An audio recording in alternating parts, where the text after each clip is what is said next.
मित्रांनो, भारताच्या इतिहासामध्ये पहिल्यांदाच एका राज्याची मुख्यमंत्री सुप्रीम कोर्टामध्ये केस लढण्यासाठी वकील म्हणून गेली होती. हे तुम्ही काल सगळ्यांनीच पाहिलेलं आहे.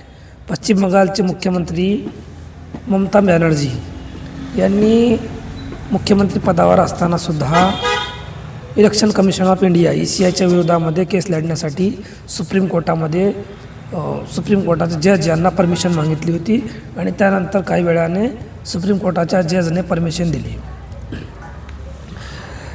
असं इतिहासामध्ये पहिल्यांदाच घडलं की एका राज्याची प्रमुख मुख्यमंत्री ही सुप्रीम कोर्टामध्ये जाऊन आपल्या पक्षासाठी नाही तर तिथल्या राज्यातील जनतेसाठी लढली. तर त्यांनी ममता बॅनर्जी यांनी सुप्रीम कोर्टाचे जज न्यायमूर्ती सूर्यकांत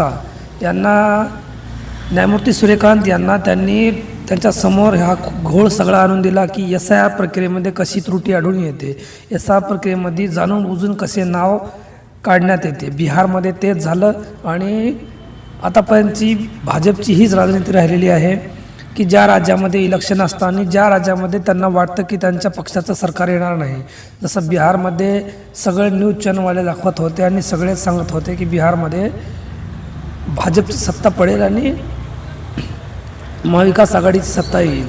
त्यामुळे तेथे SIR ही प्रक्रिया राबवली गेली आणि खूप नावे कापण्यात आले.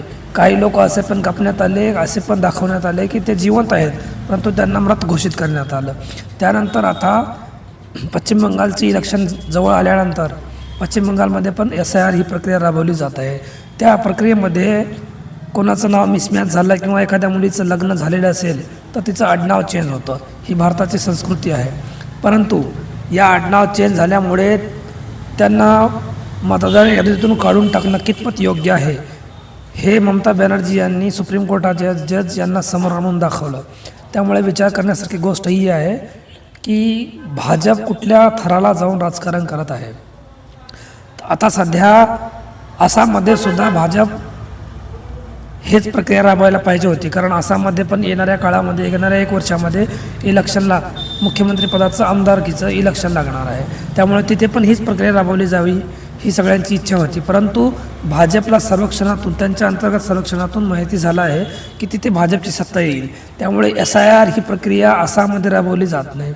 त्यामुळे विचार करण्यासारखी गोष्ट ही आहे की भाजपला काही करून सत्तेत राहायचं आहे.